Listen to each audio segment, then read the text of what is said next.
نوجوان ہو کہ میں تجھ سے عرض کرتا ہوں محبت کرنی ہے تو پھر مصطفیٰ سے محبت کرو، حضور سے محبت کرو۔ اور میرے نبی کے احسان کتنے ہمارے اوپر، حضور کے احسان مل سکتا ہے؟ حضور علیہ السلام تسلیم کے احسان کتنے؟ سب سے پہلا آقا کریم علیہ السلام تسلیم کی دنیا میں بعثت ہوئی، ہر زمانے کے اندر نبی آیا، حضرت آدم علیہ السلام سے لے کر کے حضرت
اوپر اجتماعی خدا کا عذاب آیا تو ہمارے اندر تو سب گناہ پائے جاتے ہیں، سب گناہ پائے جاتے ہیں۔ اب ہمارا پڑھتے ہیں حد تو یہاں ہو گئی ہے اس دور کے اندر باپ اپنی بیٹی کے ساتھ بدفعلی کرتا ہے۔ اللہ اکبر۔ میرے پیارے آقا علیہ السلام تسلیم کے پیارے دیوانوں، آپ دل پر ہاتھ رکھ کے مجھے بتانا کیا یہ نہیں پایا جاتا؟ سب گناہ جو اور قوموں میں ایک ایک تھا، کیا اس قوم کے اندر وہ اجتماعی طور پر نہیں ہے؟ لیکن پھر عذاب کیوں نہیں آتا؟ تو میاں کمال کچھ اور ہے، کمال کچھ اور ہے۔ جب لوط علیہ السلام اپنی قوم کے درمیان تھے، نبی اپنی قوم میں تھے، تو وہ قوم بدفعلی کرتی تھی، پھر بھی عذاب نہ آیا۔ جب عذاب دینا تھا تو پھر نبی کو دوسرے شہر بھیجا گیا، تو بلا مثال و تمثیل لوط کی موجودگی سے عذاب نہیں آیا۔ تو گویا کہ محمد رسول اللہ ہمارے درمیان ہے، اس وجہ سے گناہوں کی وجہ سے بھی عذاب نہیں آتا۔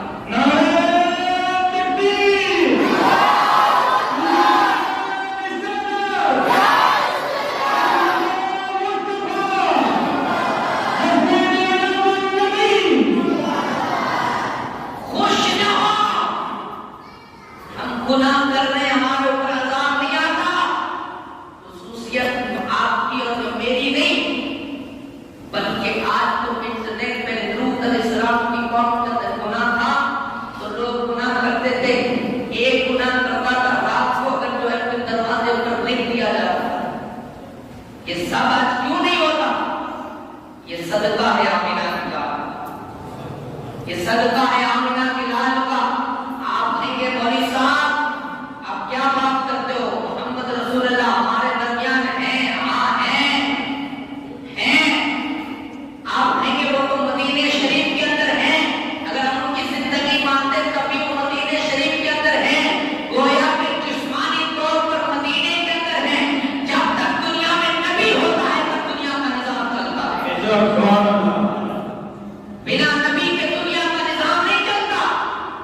نبی ہے، جسمانی طور پر وہاں ہے اور روحانی طور پر سب جگہ موجود ہے، سب جگہ موجود ہے۔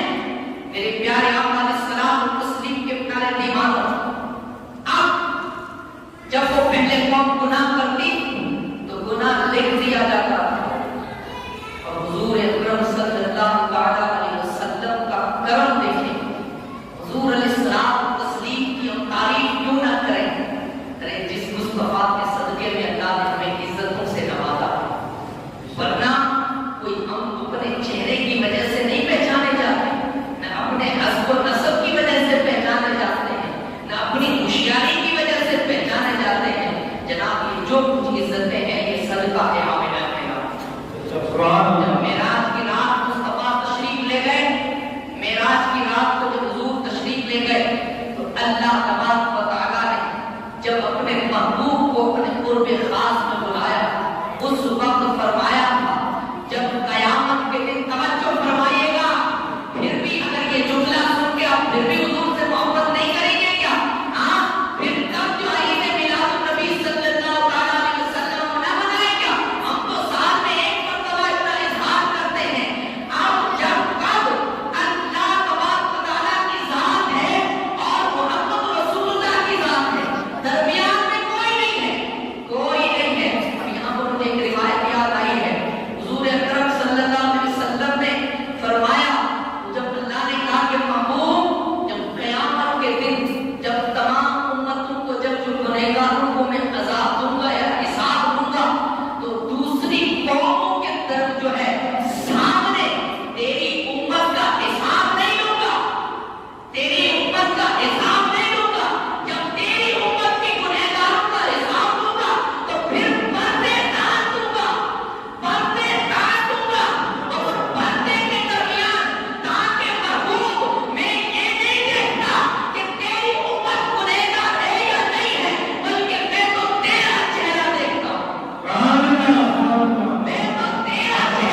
یہ عید میلاد النبی کا فائدہ ہے، یہ حضور کی بعثت کا فائدہ ہے۔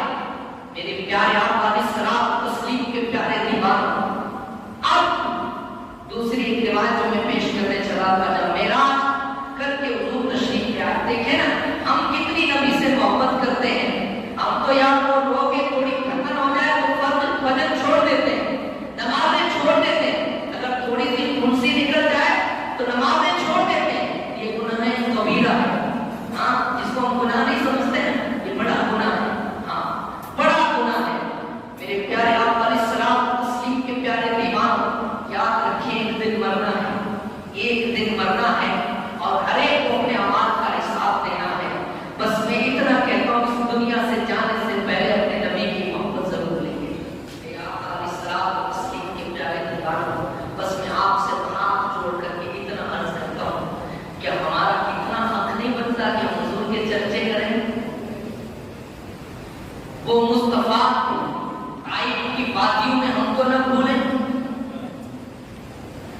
ہاں مکے کی گلیوں میں ہم کو نہ بھولیں، مدینے کی صحرا میں ہم کو نہ بھولیں، وہ بدر میں ہم کو یاد رکھیں، وہ ہر جنگ میں ہم کو یاد رکھیں، ہر جگہ پر مسجد نبوی میں ہم کو یاد رکھیں، اپنی نمازوں کے اندر ہم کو یاد رکھیں، اپنے میں سفر معراج میں ہم کو یاد رکھیں۔ کیا ہمارا حق نہیں بنتا؟ ہمارا کیا حق نہیں بنتا کہ ہم حضور کے چرچے کریں؟ حق نہیں، یہی تو ایمان کی نشانی ہے۔ جب اپنے ایمان